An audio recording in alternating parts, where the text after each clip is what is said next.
Welcome to On the Porch. I'm Todd and joined as always with Ken. Thanks for allowing us to start 30 minutes later than normal. My niece had a birthday party and it started later because she had to get off work. So I called Ken and it's like, hey, can we push it back? I did not want to cancel because I didn't want to, just get in the habit of doing that. And so I appreciate it. And we got a hot topic of debate here. Me and Ken's going to talk about, I really feel that Sir Isaac Newton discovered gravity, but Ken is of the firm belief that he just named it and that it was already there. So. Well, gravity, man. Yeah. Didn't we talk about gravity not too long ago? We're always talking about sciencey stuff, Ken. You know us, just all into the science and math. I thought we'd already put that away where the older you get, the more gravitational pull that we have towards the ground. Yeah. It comes with age, Yeah. I completely agree with that. So I tell you what it is, the 8th of June today? 9th of June, 8th of June? I don't know. 9th of June. 9th. We had a lovely fall day today here in Missouri. It was gray and rainy and cool. It's like I thought I was going to have to put a hoodie on for a second. I was ready to Taylor even made a cup of hot apple cider. I was ready to get some pumpkin spice going, throw a football around. I was like, man, this is a lovely fall day. Yes, sir. At the beginning of June. I wish it was that time, but man, here we've had, it's been this past probably week. You couldn't tell if it was a spring day or a fall day. Yeah. It's just been low 70s and a slight breeze and it's fall or what's going on here? The longer the heat stays away, the better we are. No kidding. Yeah, absolutely. The heat's going to wait and get cranked up about August 1st, probably. Probably. When you're out here. Probably so. Yeah. We'll probably set records. Yeah, well, that's what happens. So, So, you have anything fun, exciting this week, Ken? Fun and exciting. Let's see. Well, the most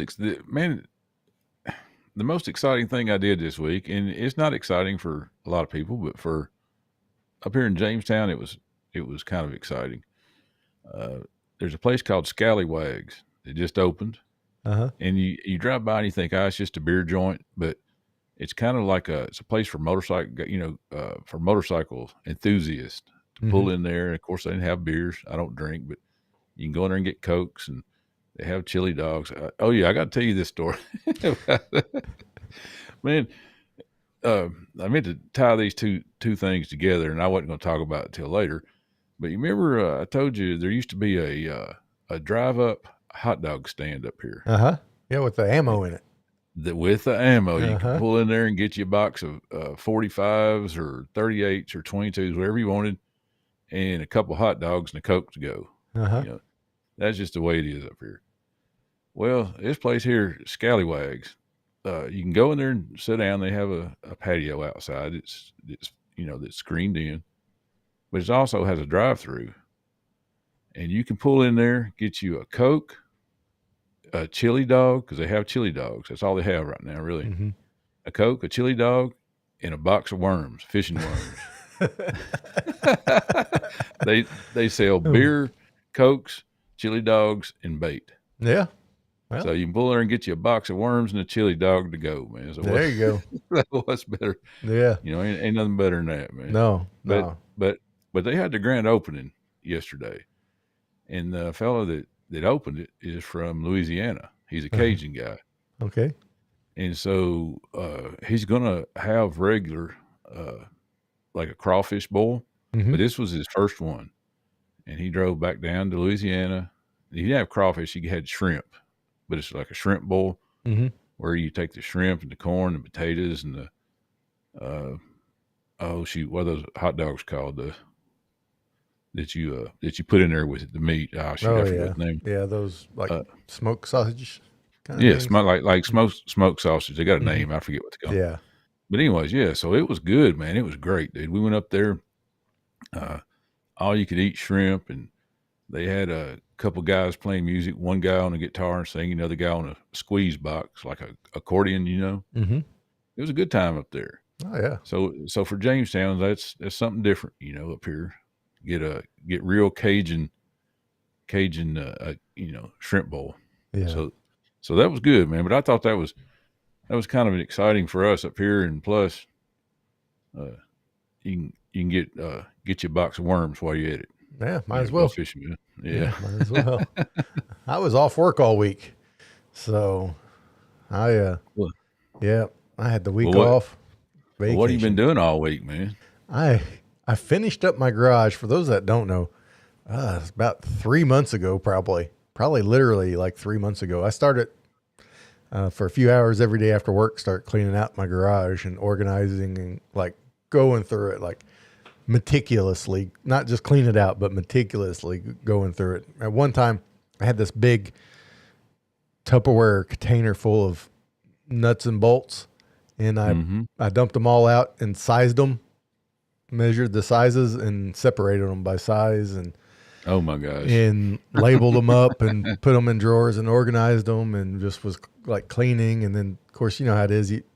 It works for a little bit, then you get further in, you're like, that's not going to work. So you have to rearrange it and building shop furniture for myself and all this. And I can finally announce that I'm for right now, because things aren't always finished, but for right now, I am finished with the garage, the project I started months ago. I took all week and worked on it most days, most of the time. I'd get up and be out there and tool around, and, we did a lot of yard selling kind of thing later in the week, and go do that, come home, tool around. And finally yesterday, I guess, I sat down and I told Holly, it's like, I don't think there's anything else I got to do in here. There's a couple more lights I want to put up, but I don't have the lights, but that's not that big a deal. But as far as the cleaning and the organizing, we're good to go. So, well, what all did you build? Because you were talking about building 2 or 3 different things. What'd you end up putting out there? What'd you make? I built a wall to hang a lot of my mostly used tools on. I was going to do like pegboard or French cleat or kind of stuff, and I decided to save time, and I just screwed some plywood to the wall, and then made the holders for like my screwdrivers and hammers and stuff, and just screwed those to that plywood. I ended up building at this tower, looks like a giant spice rack, but it's for spray paint, and it's got 4 sides, and it spins. I put it all Lazy Susan on it, and it spins for all the spray paint. I built a spray paint booth that uses like a furnace filter, and it's got a fan and lights, and uses that brown like shop paper, craft paper stuff so you can, when you spray paint, you're spray painting into that, all the fumes get sucked outside. Yeah. And then I built a cart that fits under that table for all the buckets of paint and all the finishes and stuff like that. And then I built an outfeed table for my table saw, and and then I built a cart to put my 2 small toolboxes on. That way they take less space and are easy to move around. I put everything on wheels too. That way it can be moved around a lot easier. And we have like 10-foot ceilings in the garage, not in the house, just in the garage. And I made sure I used every inch of that extra wall room up high for stuff that doesn't get used. I built, that's smart. Man. Yeah, I built big shelves for storage tubs and stuff above the garage where the garage door opens, because you can't use that space for anything else, and that's a lot of space, up there. Yeah, and just did that, and constantly sweeping and cleaning, throwing away, donating to my mom's church's yard sale and things, and now everything's got a place in a home, and it's labeled, and it's really nice. Buddy, I tell you what, man. Well, tell me about this paint booth. Who's going to use it? Is that for you or? No, it's more for Holly. She does more painting than me.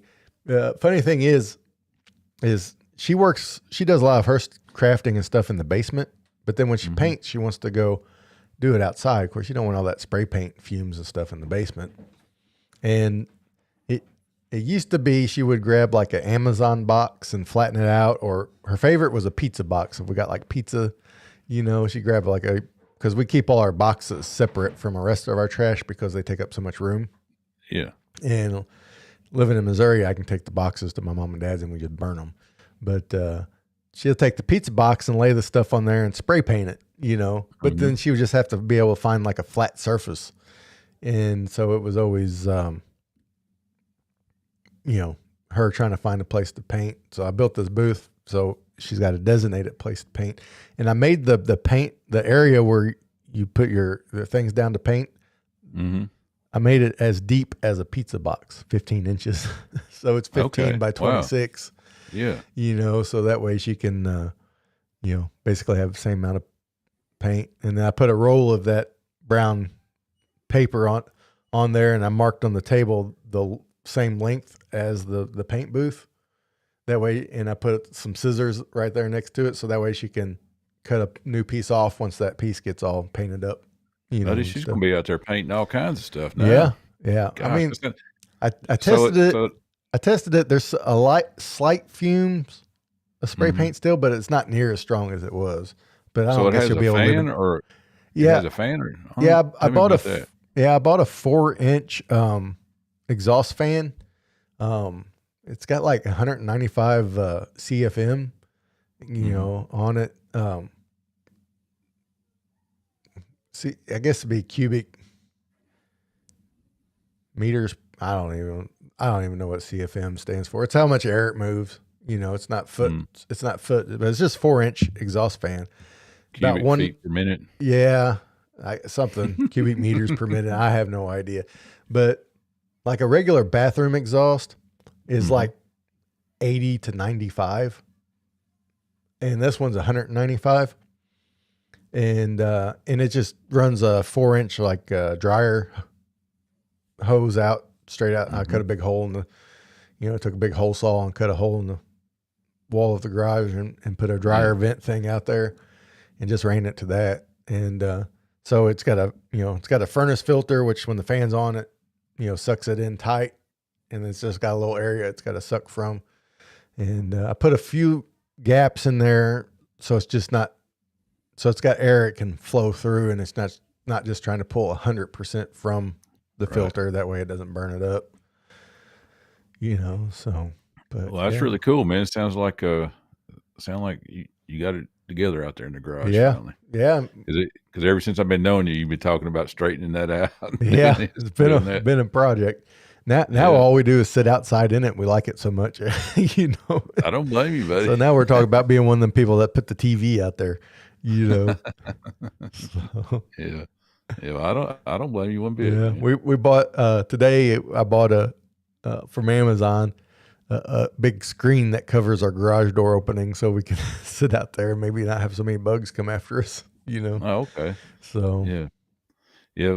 We have some friends that have they have a door that goes right out to their deck, and they have one of those. It's a screen that has a split in the middle, but it has magnets. So you walk through it. When you walk through it, it closes back automatically. Yeah, that's what we got. Great, man. Yeah. Oh, okay. That's what we got, and it was like on sale for like $35. So I'm not expecting huge things from it, but if it helps keep the bugs away, because the mosquitoes love Holly. She's like mosquito filet mignon, So yeah. But well, man, do you have any other projects going on? Not right now. I got to get down in here. You can't see it. Everything looks nice and organized behind me, but everything I'm looking at in front of me that you can't see is chaos. Yeah. So the basement's next. At least my section of the basement is next. However, I'm gonna wait till it gets the heat gets a little bit too unbearable to start. So and I got a few things I'm wanting to build out in the garage. Certain things I can't mention because people might be watching and they're going to be gifts for them. But I got a few things I'm wanting to build and take care of. So yeah. Well, man, my project, I've had a couple projects, but you remember, was it last week or was it the week before I was talking about putting my air conditioner in out here in the studio. Remember that? And turned it on. It wasn't working. Well, there was 2 fittings on there that I couldn't hardly reach. I was up on a ladder, and the instructions said do not over tighten it. It stressed that, so I didn't over tighten them. Mm-hmm. Well, a buddy of mine that lives up here, he's an AC guy. He come out. He said, "Don't worry, we'll come over and we'll fix it. We'll work on it." And I told him about that. I said, "Man, I'm not sure those are tight up there."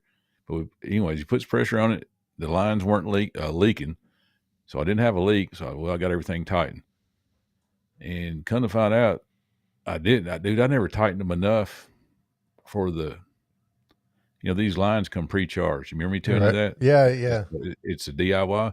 Well, I never tightened them enough where it punctured the entrance to that line, so the Freon could flow through there. Could flow. So it never made a good connection. But we spent 3 hours monkeying with that, man. Oh wow! He had to put a vacuum and suck all the Freon out and all the moisture, and then put it back in and test it. And anyways, so we were ready. I mean, serious 3 hours. We were ready to just call the manufacturer on Monday. Mm-hmm.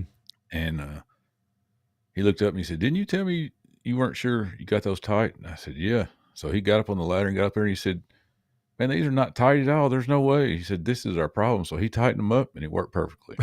Oh my goodness. So we spent 3 hours, and then I had a lot of worry about it. And you know how stuff like that gets on your mind. And you're like, "Man, this is a brand new unit. Everything should work perfectly." And so kind of find out I had a good install, man, for a DIY. Yeah. It took me longer than the 3 hours they say it does, but by looking at it, it looks great. That's the install fantastic. and everything. Yeah, so it's nice and cool in here, and ended up working out pretty good.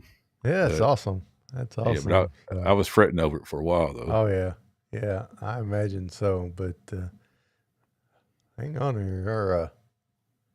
Hey Brenda. Hey Brenda, how's it going? I'll get this resized. I'm not sure what happened here, but it's well. I don't really have organization. I don't really have. I appreciate that, Brenda. I really don't have organization skills. All I have is patience to take a lot of time to do something. That's mundane. I'm the kind of guy that can, like, when your computer has a progress bar going on, I can sit there and just watch it and be just fine for however long it takes. I've been told I have the patience of Job. So. Man.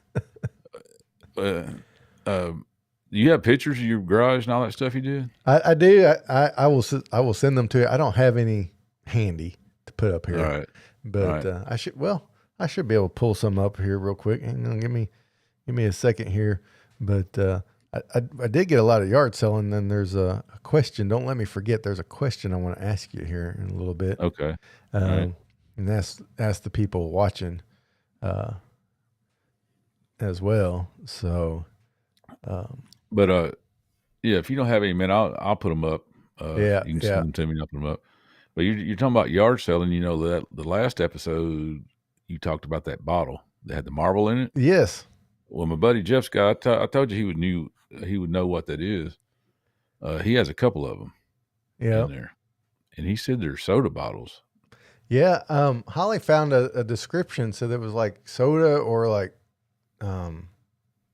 basically soda or carbonated water, carbonated drinks. Yeah. Yeah. Mm-hmm. Yeah. So, which is pretty cool.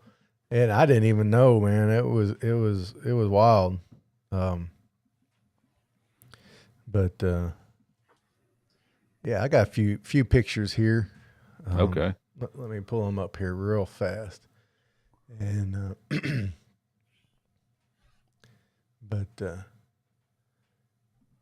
man, while you're pulling those up, let me tell you what else.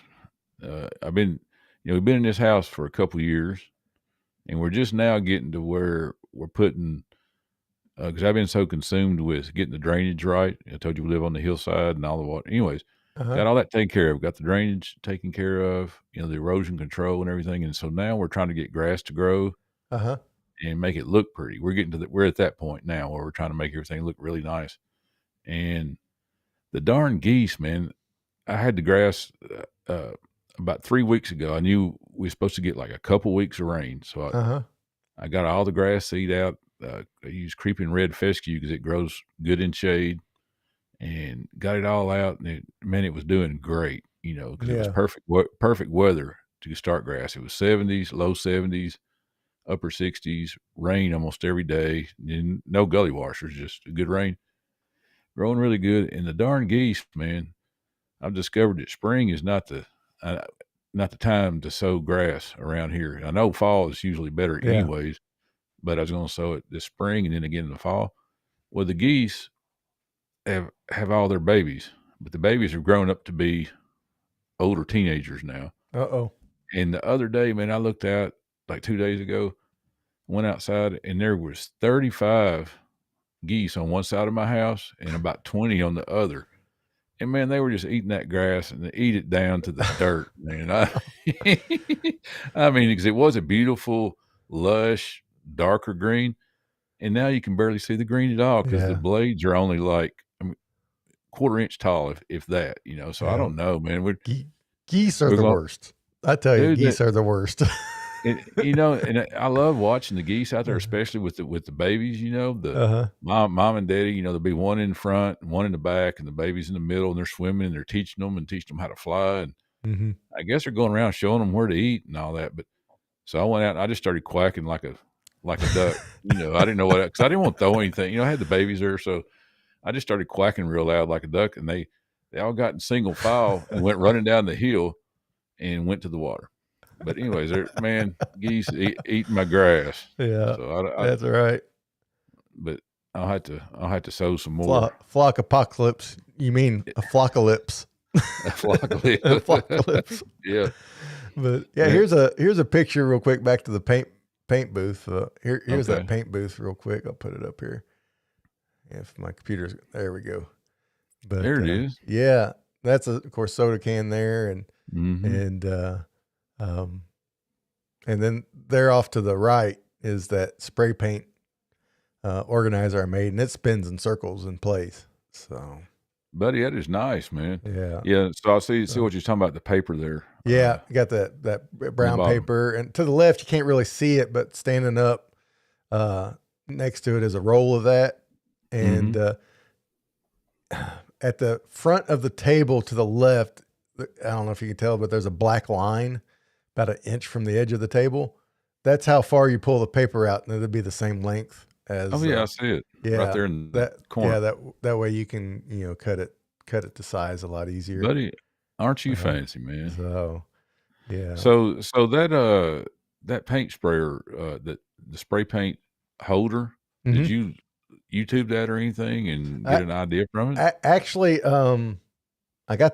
I forgot the name of the exact website it came from, but I found it. I just kind of Google searched some organizations, which led me to Craig, Kreg, Kreg Tools. They make a lot of like pocket hole stuff and things, real high quality brand of tools. And they had free plans on their website that I got.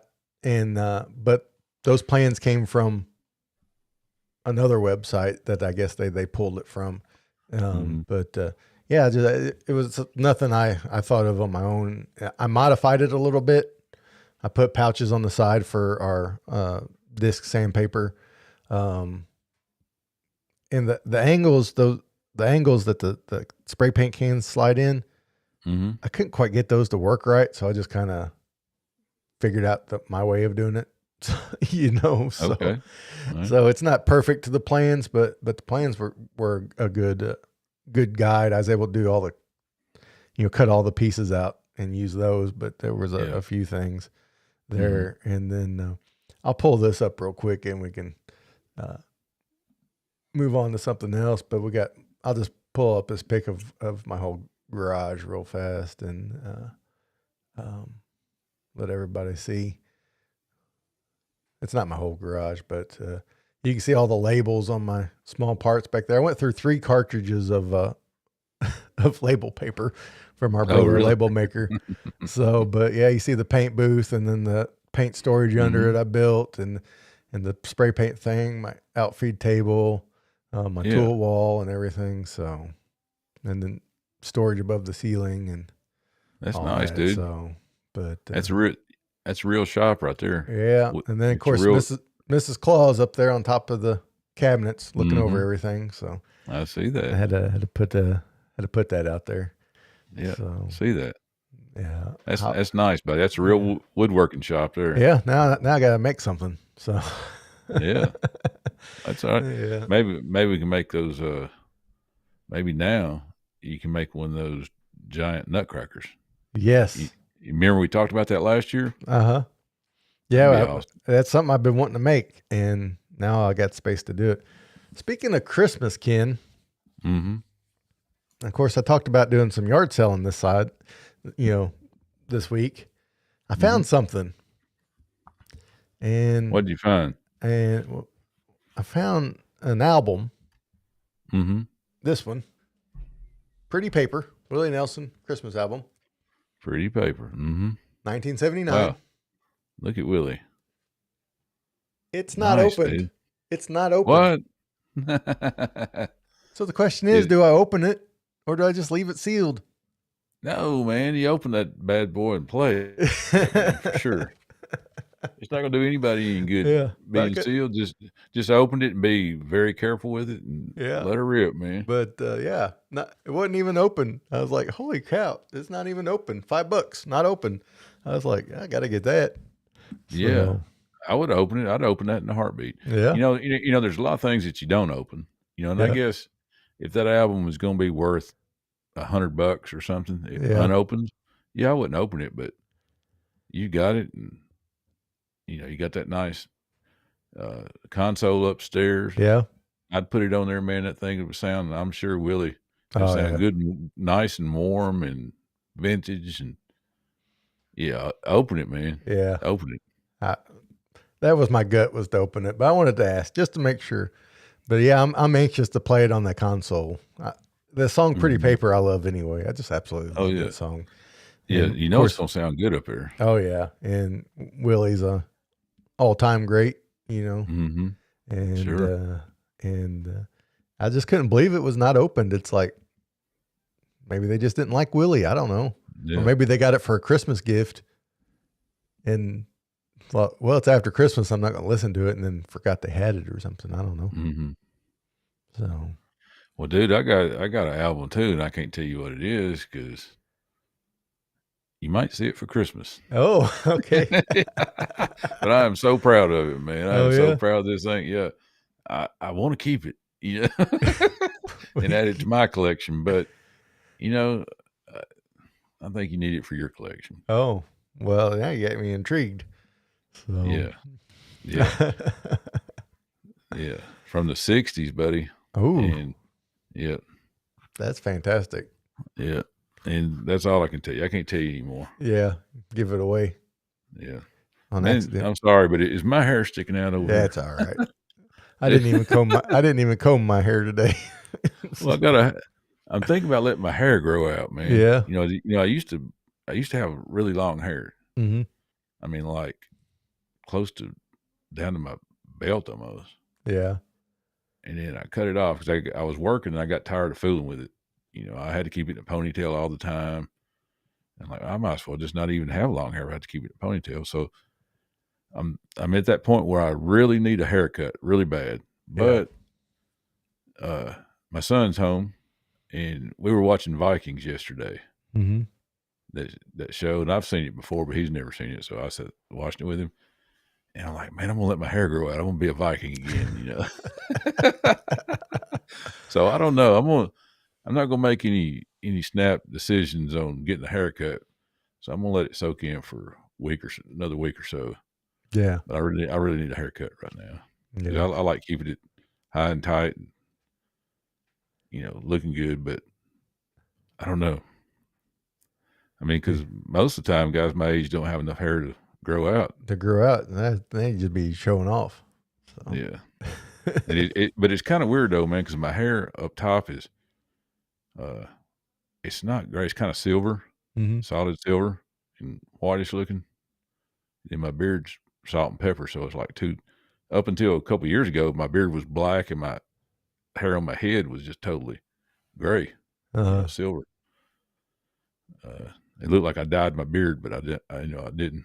I don't know. But anyways, how do we get talk?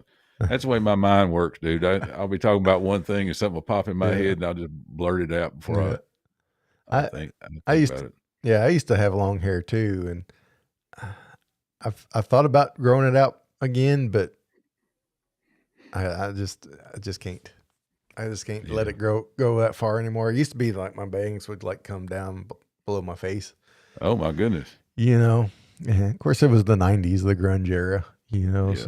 So it wasn't long. It wasn't long in the back. It was just kind of like it was like basically a long bowl cut, like Cousin It kind of thing going on. But now just to think about it, because it just flips and it's heavy and working outside and stuff, it's like, I don't see how guys with super long hair or even manage. Yeah. So maybe I should put a picture of long hair and short hair. Yeah.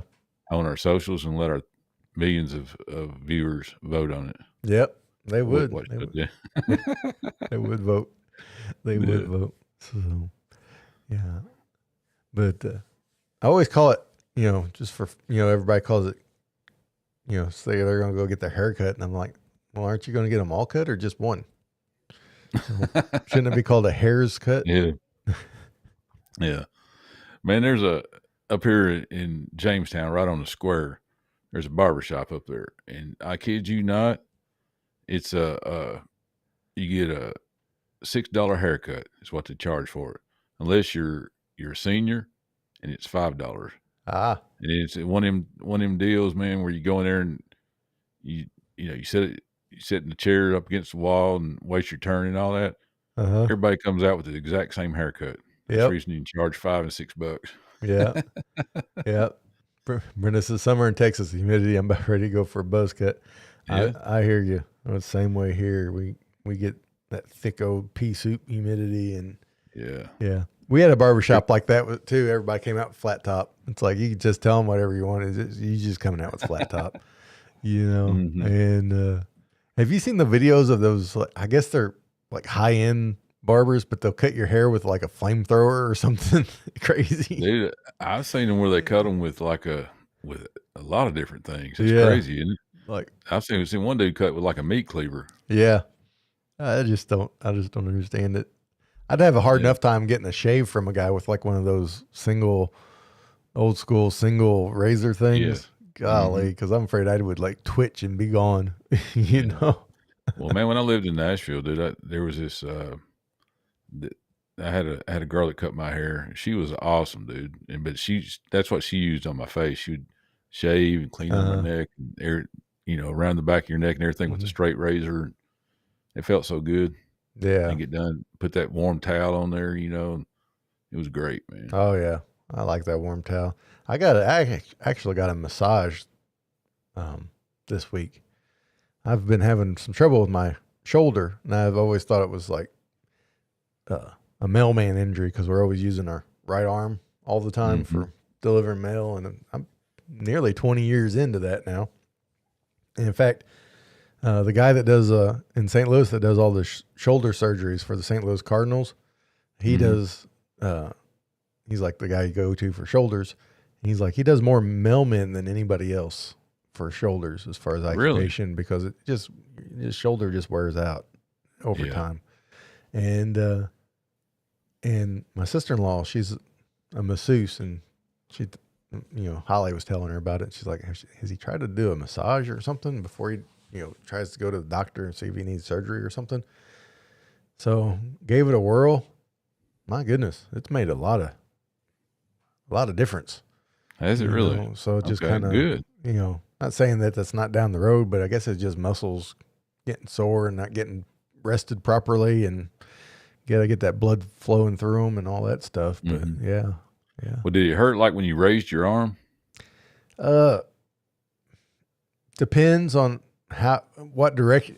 It's like I could raise my arm, but if I raised it like at a certain angle and raised it, or it would just kind of constantly ache.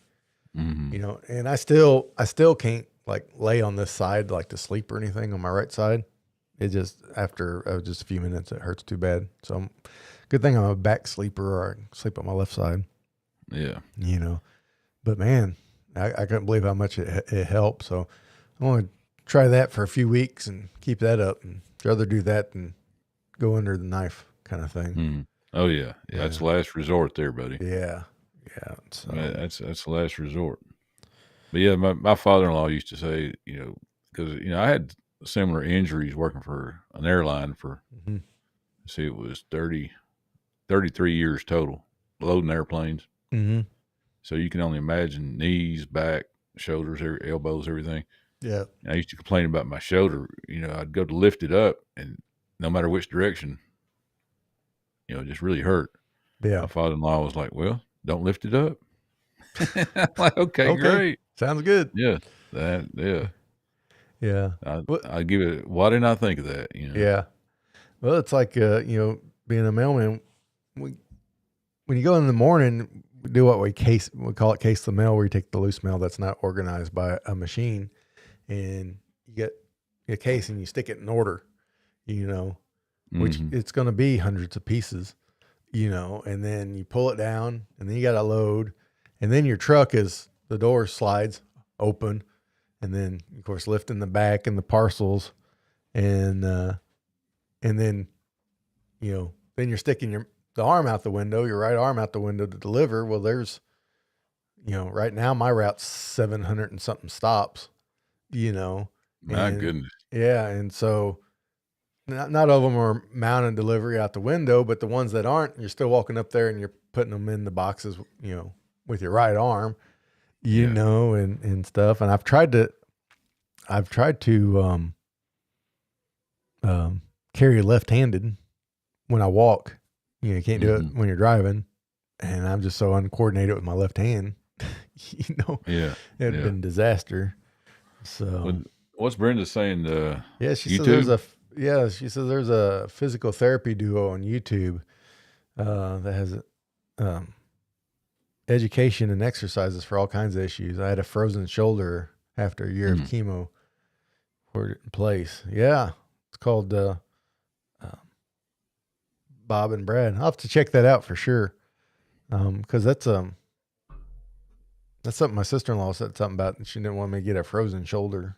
So, and things. So I'll definitely check that out, Brenda. I appreciate that. And thanks, Brenda. Yeah, because anytime you can just work it out, either through massages or physical therapy kind of thing, so much better. I got one of those TENS machines. Of course, I bought it when I got 2 herniated discs in my back. This is old man talking about their health issues. Right.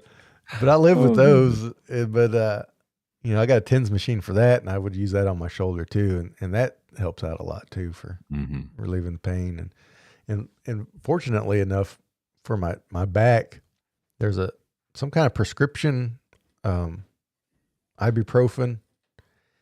I don't remember the name, and then some kind of steroid. And me and my doctor, I found out if I take those for a week, I can get about 18 months of back. And I watch my back. I get about 18 months of pain free. And he's like, we'll just do it every 18 months and avoid surgery altogether on your back, because that'd be great. The back surgery doesn't fix anything. It's just a pain relief thing. And I was like, that's fine. So I haven't. I'm probably coming up on a year now since my last one. I'm doing fine, and things, but I don't. My dad had back surgery, and I don't want to do it because when you have one, you get to have 2. That's just the way it goes. I think that might be what it's called. I'm not 100% sure. Meloxicam. Yeah. Is this a health show? Last week it ended up turning into barbecue. This week barbecue. Yep. Health and wellness. Well, you know what happened was we ate so terribly that we felt bad. So now we're all health conscious. Yeah, that's all right, man. I think me and you both. Well, I've got one. This T-shirt my son brought me home. It says, "Nobody cares. Work harder." Yeah. You know? I don't care. Your shoulders hurt. Get back to work, man. Yeah. Work I hear hard. you. I hear you. You know, it's like Yeah. I seen this reel. It's like when it's this person just dancing crazy and their arms are going everywhere, and it's like when your doctor asks what hurts. You know, it's like everywhere. You know, I tell my kids, I'm like, I never feel good. You just don't hear me complain about it. You Right. know, Yeah. it's Mhm. like I Doesn't had do any good anyways. plantar fasciitis in both feet at one time. It's like it took me forever to get out of bed and walk. You know, Oh, and man. it's like, geez. I know I get that gout, man, but you know what? It's as you get older, man, I've discovered I can get in the car or in the truck and be just fine. Drive 10 minutes to Walmart and get out, and it's like I'm stricken with polio. You know? Yeah. I'm like, what happened in the Yeah. last 10 minutes on the ride here? I was just listening to the radio, Uh-huh. and now I can't hardly straighten up when I get out of the truck. So I don't know, man.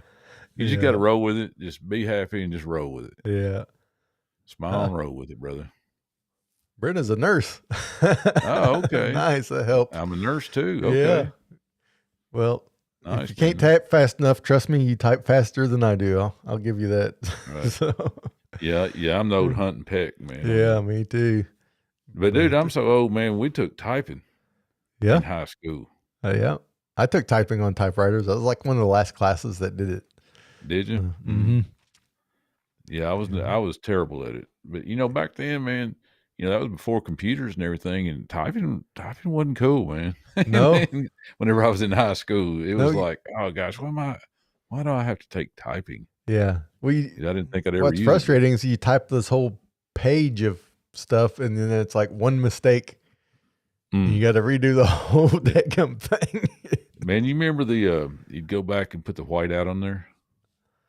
Oh, Did you ever yes. do it? Uh-huh. Had that whiteout, like if you hit the wrong letter, you go back and put the whiteout on it. You Yeah. had to get the backspace, back. You get back to your letter and put the Yeah. right letter in there. Yeah. Yeah. Was it Mike from the Monkees? His mom was the one that invented whiteout. No way. Yeah. Yeah. Mike, the tall guy with the black hair. Is that Mike? Mhm. Yeah. His mom Mike. his mom invented whiteout. That's why he kind of quit the music thing because they had the whiteout empire. So I didn't know that. yeah. Well, here we go, man. We went from health and wellness. Now we're getting on music because Yeah. there's only one of the Monkees left, Mickey Dolenz. Yeah, Mickey. How do you get from plantar fasciitis to the Monkees in one step? But it'd be it's terrible to be trapped in our head. I tell you what, we just can't comprehend all that we're thinking. Yeah, All at once. Mike Nesmith, that's his name. Mike Nesmith. Yeah. I worked with a guy at Southwest. The biggest, he has to be the biggest Monkee fan ever. I mean, I don't know how many times he's seen the Monkees, and his wife got him. The Mike Nesmith, he just died. He was the last one to die, I think. I think so, and I think he was like the jerk of all of them too. Yeah. Well, at the end, he was before he died, he was doing these where he would charge where you could do a Zoom, a personal Zoom, just one-on-one. Yeah. And so his wife got him for his birthday. It's an hour with Mike Nesmith. And so it was pretty cool listening to him because he ended up putting it on Facebook. Oh, that's nice. Yeah. And I'd had a Monkees album I gave to him, but he probably already had it. I didn't think to ask him if he already had it. I just brought it to him. Yeah, the Monkees came out with a Christmas album a few years back, and did they? Yeah, it's a Monkees Christmas album. Okay, but and seriously though, the song "Last Trains to Clarksville" is like, I just love that song. I just absolutely love that song. I always liked it when Mickey took the lead on the vocals. Yeah. Now the Grascals redid that song. The Grascals is a bluegrass band, and it became a big hit for them too in the bluegrass world. Yeah. And but yeah, I guess they're talking about Clarksville, Tennessee. That's the only one I know of. I don't know. I don't either. I don't know why you take the last train to Clarksville, Tennessee, but that's the only Clarksville I know of. So I don't think it. I don't think it is. Keep talking, man. I'll see if I can find yeah, it. I don't think it Clarksville's a is. nice big town, but I just don't know what the hurry is to get there on your way to Nashville, I guess. But but it just that's always where I thought it was, but I never understood why they were in such a hurry to get to Clarksville. Yeah, well, Clarksville's it's a military town. Yeah. Even more reason not to be in a hurry to get there, But Yeah, there's not. I know Clarksville has grown a lot. yeah, Let's see what comes up here. yeah. So Okay. it's not like it's like It says the Monkees song "Last Train to Clarksville" is not explicitly about Clarksville, Tennessee, but it is often presumed to be. Let's see. that often presumed would be me. Says, yeah, the song's lyrics tells of a man who calls his lover to ask her to meet him at the train station in Clarksville before he leaves, possibly forever. Yeah. It says about him going to the Vietnam War. Oh, so it possibly could be Clarksville, Tennessee. That makes sense. Yeah. Well, it says, yeah, and then it goes on to say, let's see, Clarksville's proximity to Fort Campbell, Kentucky, is the home of the 101st Airborne Division, which was serving in Vietnam. So it does fit the storyline. However, songwriter Bobby Hart said the song's title came from Clarkdale, a small town in northern Arizona. Oh. So somehow it got changed from Clarkdale to Clarksville. Yeah. Clarksville's more poetic sounding. Yeah, and it goes right there, just what he's saying, It was about him going to the Vietnam War. Yeah. I'll be honest, man, I'm ashamed, dude. I had no idea what that song was about. I never listened to it. I mean, I never did either. I've heard it probably 100 times in my life. Yeah. Maybe not that many, maybe 50. But, the only thing I've ever seen is The Last Train to Clarksville, Well, like I said, I I just love that song. Well, I do just love that song, but I never sit down and just listen to the lyrics. Maybe that should be our homework for next week. Yeah. Yeah. So Brenda says Mike Nessman had a pretty single she loved called Joanne. I thought I'd take a listen to that. I don't think I know that song. Yeah, I don't know that one. Yeah. But my buddy, like I said, at work, he was a huge fan. He swears they had some great music that wasn't popular. Most people, but I don't know. I've never heard it.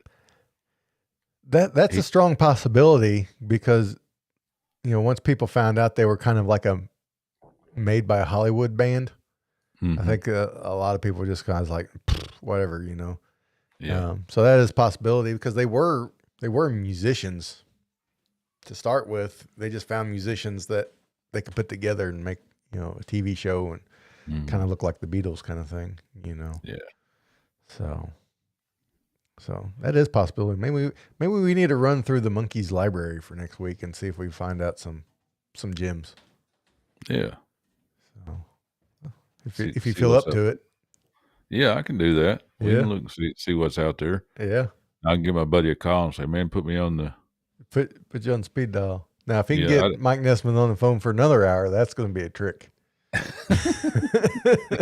Yeah, I don't think it's going to happen this week. Maybe get Mickey. Yeah, maybe Mickey. Well, man, Mickey Dolan lived in Nashville, about a mile away from the house. Mm-hmm. There was this little place called Wine Down Nashville, Uh-huh. and it was a wine where you could take your own wine there, or you could buy their wine, and that's all they served was wine. That was it. You would go in there and listen to music, and Mickey Dolan played there quite a bit because he was good friends with the owner of that. Uh-huh. He would just come in there and play. I never got to see him, but I'd heard, people would always say, yeah, Mickey Dolan was at Wine Down last night. I just never took the time to find out when he was actually going to be there. Now, probably 10 or 12 years ago, there was a TV show on like CMT or something.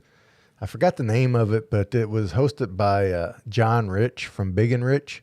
And it was like these kind of has-been music artists looking to like break into country music.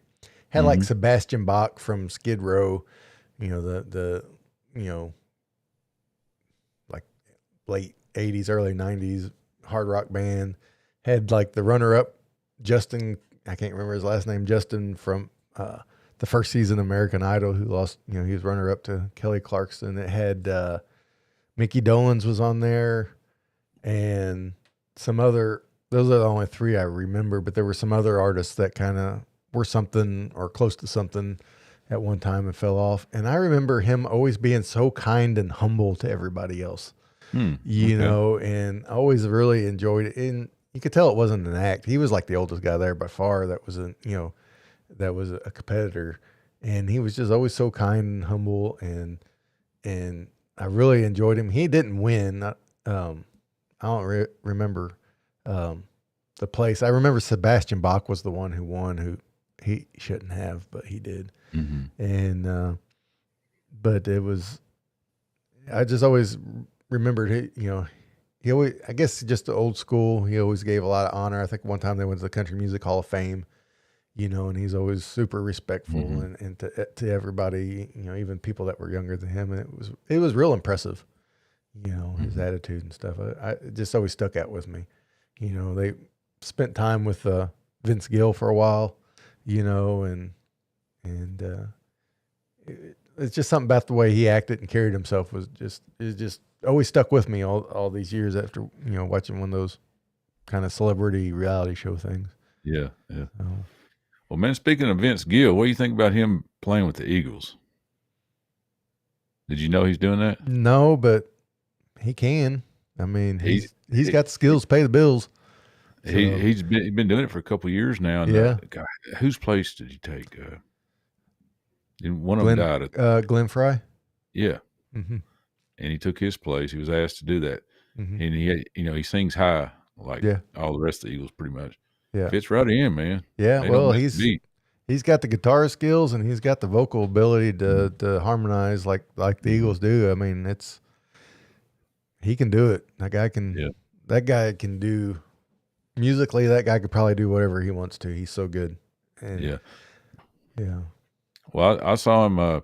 He said during the warm-ups, whenever they're sound checking and everything, he was singing one of his hits, and the band was like, "What song is that?" And they're like, "That's one of my hits from about 15 years ago." And they're like, "We should work that song up and play that." And he was like, "With all due respect, I don't want to, because," he said, "people come here to hear the Eagles. Right.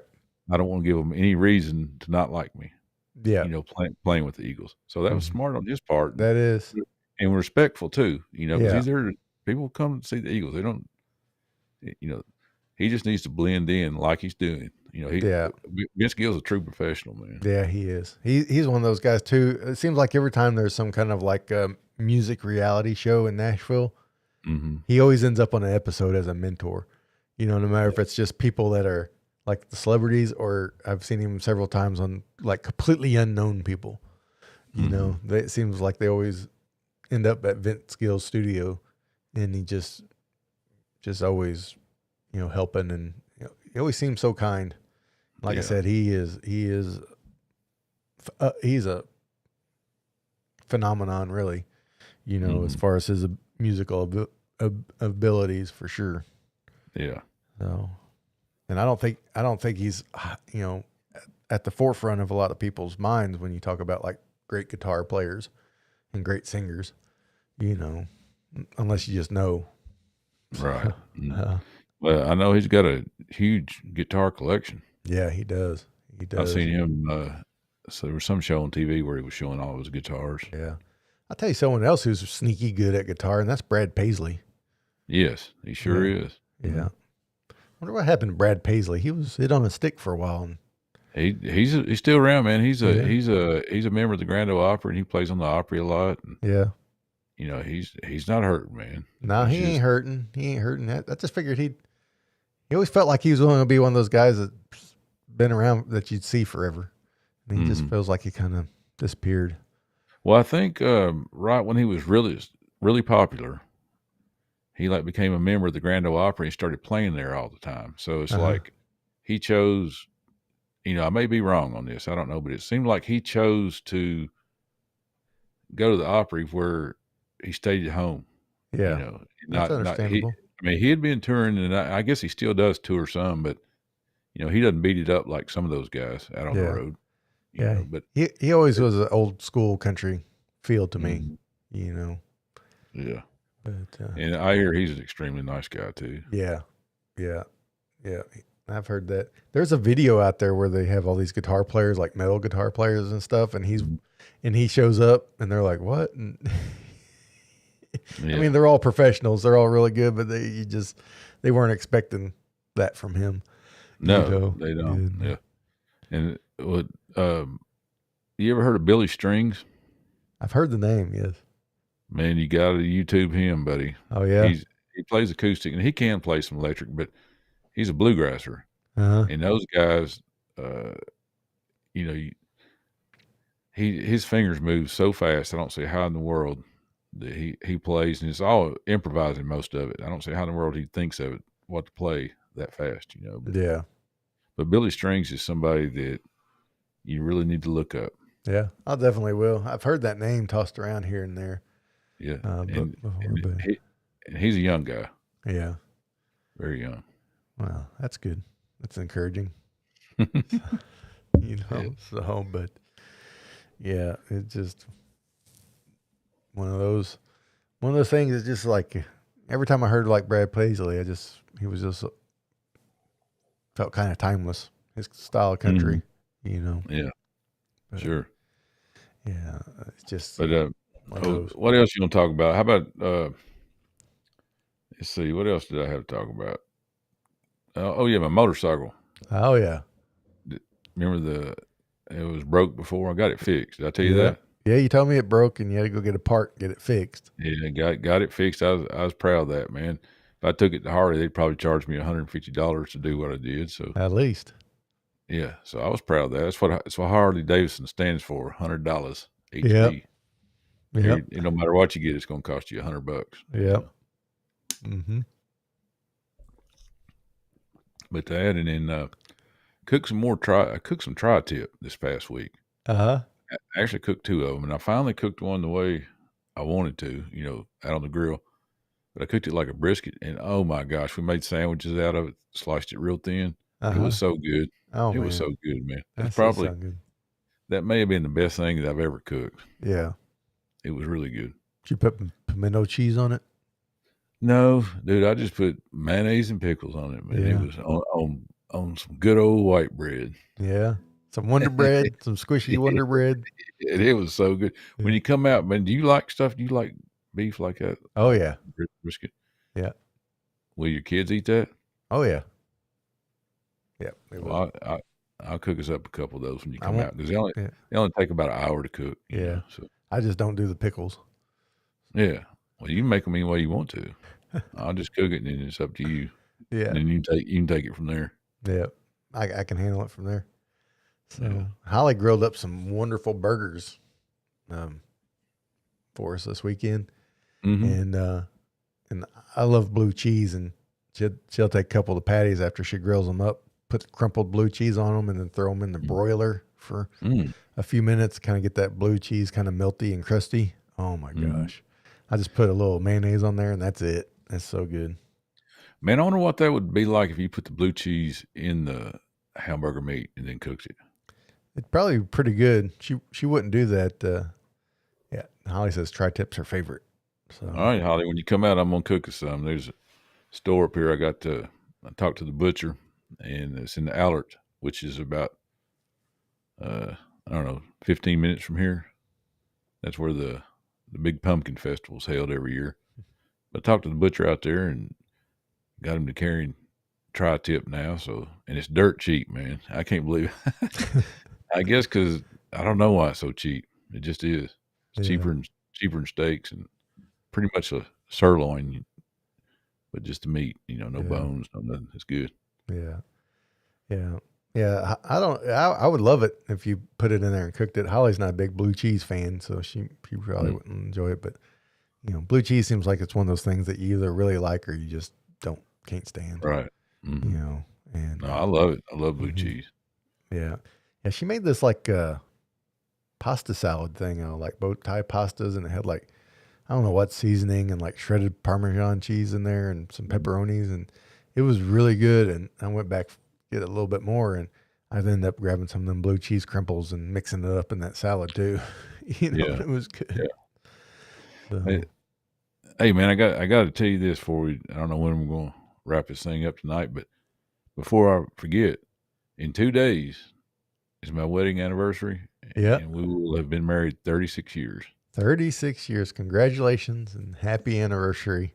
Yeah, thank you, buddy. Oh, It's been I know for me it feels like it's been like 5 years. My wife feels like it's been 105. I think yeah, yeah. being married to me. She's the one getting the medal. She's the one getting all the accolades, right? Yeah, right. Yeah. No, So, man, it's been wonderful, man. My wife and I is Mary, Italian seasoning. What do you yeah, do with Italian seasoning on? yeah. Oh, that pasta salad she made. Oh, okay. Yeah. All right. All right. But yeah, so my wife and I, we met when we were in the fourth grade, Hmm. and I sat behind her in class and uh, went through grade school. And then we went to, thanks, Holly. She said happy anniversary. But then, so after grade school, we went to separate high schools, separate colleges. Then we got out of college. I ran into her one night and we started dating. And 6 months later, we tied the knot. Oh, wow. Best thing I ever did. My wife saved my life probably at least twice in the Yeah. last 36 years. If it wasn't for her, thank you, Brenda.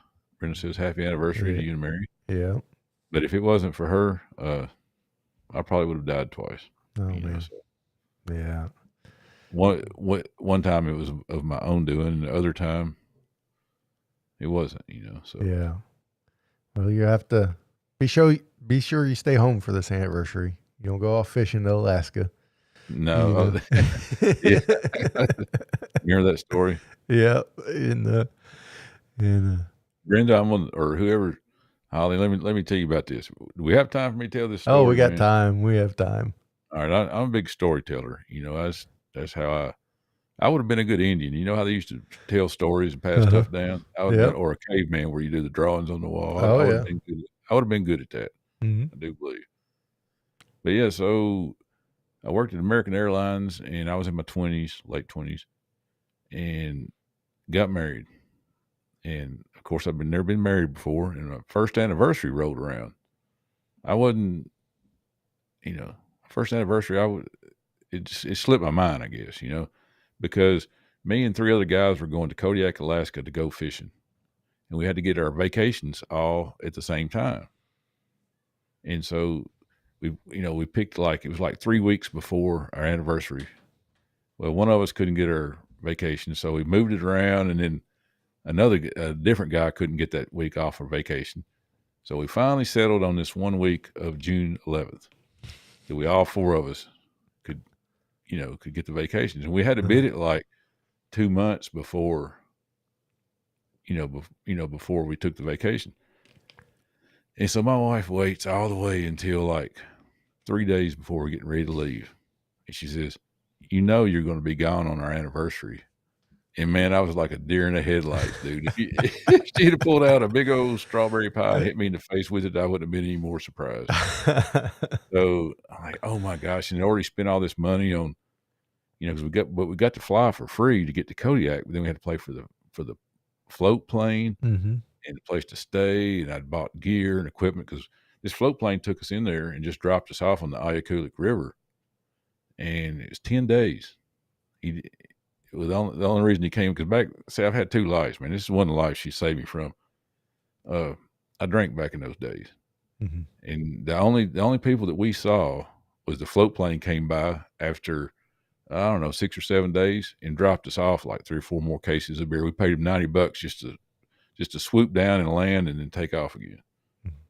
And yeah, so where was I going with that? Oh yeah, so we were on the river over there, had been there, and I was digging through my backpack and everything, and on the day of my anniversary, I was like, I was sad. And the guy was like, "What's wrong? What's wrong?" I was like, and I told them, they're like, "Oh, you done messed up." So I was digging through my backpack, and down in the bottom, my wife had hid a pair of drawers down in there in the bottom, down in the very bottom, dude. And I put them up, and I'm like, oh my gosh, so I'm in trouble when I get back now. Yeah. But yeah, so I messed up really bad on the first anniversary, so it's all been golden since, man. It's probably why we've been married 36 years. Yeah. So that's my advice: how to stay married a long time is screw up really bad the first year, and if you make it through it, man, you're probably going to be married a long time. Yeah. Otherwise, you can get out of it and move on and try not to make the mistake again. Absolutely. Yeah. Absolutely. That's great advice. Yeah. Good luck with that, everybody out there. Yeah, right. Yeah. So we went to health and wellness and now marriage counseling. And we do all kinds of stuff on this show, man. Yeah. So anybody out there have any relationship advice, just, email us at, join us on the porch at gmail.com, or you can send us a direct message. And we will happily give you advice that you may or may not want to follow. So Brenda says, well, that's, she let you live. That's a good sign. Obviously she liked you 36 years later. So yeah, I guess so, man. Yeah. But, we've known each other since 4th grade. So, that's pretty close to like incest. Yeah. Well, knowing each other that long. Yeah. Almost brother and sister. Yeah. Pretty much. Yeah. But, seriously, everybody, if you do have a question for us or would like our advice on any topic, we'll give it the best we can. Yeah, just really email us at joinusontheporch at gmail.com. Send us a direct message on Facebook or Instagram, on the Porch Pod. And then if you're listening to this on YouTube, you can tap below in the description and send us a direct message, and we'll get back with you. But we really appreciate everybody being here. Next week is Father's Day. And we are planning on having an episode. Since me and Ken are both fathers, we will make the call, and since we get to call the shots on Father's Day, we'll have an episode for everybody. And Brenda just posted up; she's got 41 years in October. So congratulations on that. Yeah, congratulations, Brenda. Yeah, 41 years. That's an accomplishment by all accounts. Gosh, Brenda, how old were you when you got married, Brenda? See, I'm trying to trick you into finding out how old you are. We're in this episode before she can post that. So. you don't have to answer that, Brenda. No. But guys, thank you so much for joining us here on the porch. And Ken, take us home. All right. I want to thank everybody listening to Todd and Ken on the porch. And like you said, if you have a question for us, email us. And if we don't know the answer, we'll make something up and swear to it. So anyways, we're gone.